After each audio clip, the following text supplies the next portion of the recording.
दोस्तों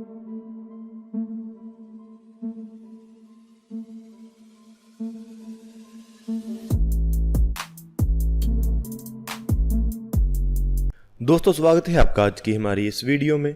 दोस्तों आज की इस वीडियो में हम बात करने वाले हैं प्रोजेक्ट विष्णु के बारे में। प्रोजेक्ट विष्णु हमारा स्क्रैमजेट इंजन प्रोजेक्ट है जिसके फ्रेश ट्रायल्स डीआरडीओ करना चाहता है और अब इसके जो ट्रायल्स किए जाएंगे वो ज़्यादा लंबी ड्यूरेशन के लिए किए जाएंगे। डीआरडीओ का hypersonic technology demonstrator vehicle HSTDV पहले ही हाइपरसोनिक कंबशन को सक्सेसफुली डेमोस्ट्रेट कर चुका है। इसको पहले 20 सेकंड से ज़्यादा लंबे समय तक डेमोस्ट्रेट किया जा चुका है, जिसमें इसने 1 सेकंड में 2 किलोमीटर की दूरी को ट्रैवल किया है। लेकिन अभी एक लंबी ड्यूरेशन के लिए एक नया स्क्रैमजेट इंजन टेस्ट प्लान किया गया है, जो कि बेंगलोर में स्थित ग्राउंड टेस्ट फैसिलिटी से एक लंबी ड्यूरेशन के लिए टेस्ट किया जाएगा। स्क्रैमजेट इंजन को पहले 100 सेकंड्स के लिए टेस्ट किया जाएगा और इसके बाद 400 सेकंड्स के लिए टेस्ट किया जाएगा और इसके बाद 600 सेकंड्स के लिए टेस्ट किया जाएगा और इसके बाद 1000 सेकंड्स के लिए टेस्ट किया जाएगा। 1000 सेकंड्स तक टेस्ट हो जाने के बाद ये अपने फाइनल गोल को अचीव कर लेगा।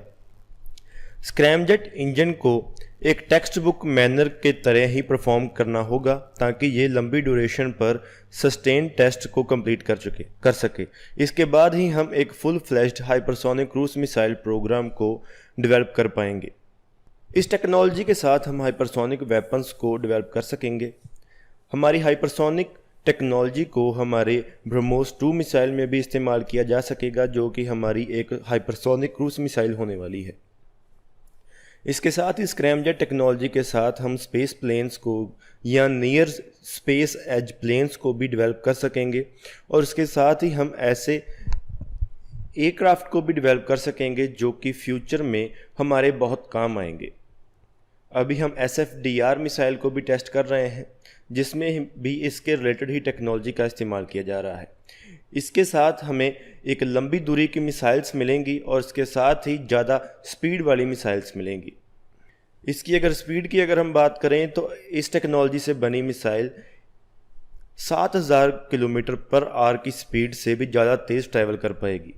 तो चलिए दोस्तों हमारे HSTDV प्रोग्राम के बारे में डिटेल में जानते हैं और हमारे हाइपरसोनिक वेपन्स के बारे में भी जानते हैं आज की हमारी इस वीडियो में। दोस्तों आज की इस वीडियो में हम हमारे हाइपरसोनिक टेक्नोलॉजी डेमोस्ट्रेटर व्हीकल यानी कि STDV के बारे में बात करेंगे। ये एक DRDO का प्रोजेक्ट है। इसमें हमारी हाइपरसोनिक मिसाइल्स और एयरक्राफ्ट के लिए टेक्नोलॉजी को डेमोस्ट्रेट किया जाना था। इसके बारे में आज हम बात करेंगे और ये भी बात करेंगे कि क्या अगले कुछ दिनों में इसका नया टेस्ट होने वाला है या नहीं। तो चलिए आज की इस वीडियो को शुरू करते हैं। हाइपरसोनिक टेक्नोलॉजी डेमोस्ट्रेटर व्हीकल एक स्क्रैमजेट डेमोस्ट्रेशन एयरक्राफ्ट है जो कि हाइपरसोनिक स्पीड के ऊपर उड़ सकेगा। इसे हाइपरसोनिक मिसाइल्स और लॉन्ग रेंज क्रूज मिसाइल्स को डेवलप करने के लिए बनाया गया है और ये उनकी डेवलपमेंट में मदद करेगा और इसके साथ ही इसकी मदद से हम सिविलियन एप्लीकेशंस में भी इसको इस्तेमाल कर पाएंगे। इसकी मदद से हम छोटी सैटेलाइट्स को बहुत कम खर्चे पर लॉन्च कर पाएंगे। इस प्रोग्राम को defence search and development organisation चला रहा है। हमारा देश एक हाइपरसोनिक क्रूज मिसाइल डेवलप करना चाहता है और उसको डेवलप करने के लिए हमें एक ऐसे इंजन की ज़रूरत है जिसे कि स्क्रैमजेट इंजन कहा जाता है। स्क्रैमजेट इंजन को हमारे हाइपरसोनिक टेक्नोलॉजी डेमोस्ट्रेटर व्हीकल में टेस्ट किया गया था। स्क्रैमजेट इंजन एक एयर ब्रीथिंग इंजन है। अभी जो हम लॉन्च सिस्टम इस्तेमाल करते हैं जिसमें हम रॉकेट इंजन्स की बात कर रहे हैं, उनमें जो 70% प्रोपेलेंट होता है वो ऑक्सीडाइजर होता है, जिससे कि एक एयरक्राफ्ट का या एक लॉन्च व्हीकल का वजन काफ़ी बढ़ जाता है। उसी प्रॉब्लम को कम करने के लिए ऐसे स्क्रैमजेट इंजन का इस्तेमाल किया जाएगा। एयर ब्रीथिंग इंजन में हमारा देश 2 इंजन्स के ऊपर काम कर रहा है, एक रैमजेट इंजन है और एक स्क्रैमजेट इंजन है और इसके साथ ही हम एक और तरह के रैमजेट इंजन के ऊपर बात कर रहे हैं जिसे कि ड्यूल मोड रैमजेट इंजन कहा जाता है। तो चलिए अब स्क्रैमजेट इंजन के बारे में बात कर लेते हैं। स्क्रैमजेट इंजन हवा से ऑक्सीजन लेता है। जो स्क्रैमजेट इंजन होते हैं इनमें हमें अलग से ऑक्सीडाइजर को लेने की ज़रूरत नहीं होती है। इससे इस एयरक्राफ्ट का वजन काफ़ी हल्का हो जाता है या इस लॉन्च व्हीकल का वजन काफ़ी हल्का हो जाता है और जो ऑक्सीडाइजर है वो हवा से लिया जाता है। स्क्रैमजेट एक एयर ब्रीथिंग जेट इंजन है जो कि व्हीकल के फॉरवर्ड मोशन की मदद से उसकी तरफ आने वाली हवा को कंप्रेस करता है, जो कि एक बिना रोटेटिंग कंप्रेसर के किया जाता है, यानी कि इसमें एक रोटेटिंग कंप्रेसर नहीं होता है। और जो हमारे इंजन के अंदर जो फ्यूल पहले से मौजूद होता है उसे कंबशन चैम्बर में भेजा जाता है, जिससे जहां पर उस फ्यूल को हॉट कंप्रेस्ड एयर के साथ मिक्स किया जाता है, जिसकी मदद से वो जलने लग जाती है और उसके बाद हमारा एक क्राफ्ट सुपरसोनिक या हाइपरसोनिक स्पीड को अचीव कर लेता है। इससे पहले हम जो रैमजेट इंजन के ऊपर काम कर रहे हैं वो सुपरसोनिक स्पीड के ऊपर बहुत अच्छा काम करते हैं, जो कि मैक 3 की स्पीड है। थियोरेटिकली रैमजेट इंजन मैक 6 की स्पीड के ऊपर भी ऑपरेट कर सकते हैं, लेकिन जो स्क्रैमजेट इंजन होते हैं वो रैमजेट इंजन की एक इम्प्रूवमेंट होते हैं। वो हाइपरसोनिक स्पीड के ऊपर एफिशिएंटली ऑपरेट कर सकते हैं और इनमें सुपरसोनिक कंबशन होता है।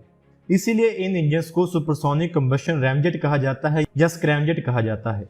हमारा हाइपरसोनिक टेक्नोलॉजी डेमोन्स्ट्रेटर व्हीकल इसी इंजन को टेस्ट कर रहा है।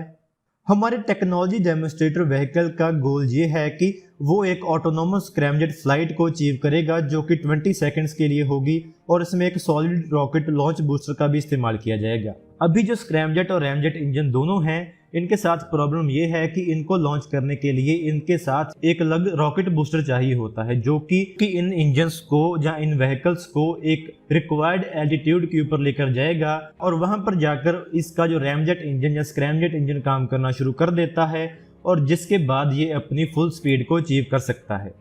हमारे DRDO का एम ये है कि वो एक 1300 lbs के थ्रस्ट वाला स्क्रैमजेट इंजन डेवलप करेंगे, जो कि एक full scale air breathing model होगा। अभी तक जो रिपोर्ट्स आई हैं उससे ऐसा पता चला है कि इस इंजन प्रोजेक्ट में रशिया ने हमें मदद की है। हमारे HSTDV प्रोग्राम में इजराइल और रशिया दोनों ने मदद की है। इस इंजन के टेस्ट में, जो कि 2019 में किया गया था, तब इसमें एक अग्नि-1 मिसाइल के सॉलिड रॉकेट मोटर का इस्तेमाल किया गया था, जिसमें अग्नि-1 के सॉलिड रॉकेट मोटर ने इसको एक रिक्वायर्ड एल्टीट्यूड के ऊपर लेकर जाना था और जब वो रिक्वायर्ड एल्टीट्यूड अचीव हो गया तो तब इसने काम करना शुरू करना था, तब इसका स्क्रैमजेट इंजन काम करना शुरू करने वाला था, जिसके बाद इसका जो क्रूज व्हीकल था वो लॉन्च व्हीकल से बाहर आ जाना था और जो इसका स्क्रैमजेट इंजन था वो हवा में ही चला दिया जाना था। लेकिन जो इसका टेस्ट हुआ था, जो कि 2019 में हुआ था, तब इसके बारे में कहा जाता था कि ये एक पार्शियल सक्सेस था, ये पूरी तरह सक्सेसफुल नहीं था। लेकिन ऐसी खबरें थीं कि इस टेस्ट में हमारे HSTDV व्हीकल ने अपने स्क्रैमजेट इंजन को टेस्ट कर लिया था और उन्होंने अपनी हाइपरसोनिक स्पीड को भी अचीव कर लिया था। लेकिन जो भी इस टेस्ट के लिए जो इश्यूज आए थे वो इसके जो अग्नि-1 के लॉन्च बूस्टर का जो इस्तेमाल किया गया था उसके कारण आए थे।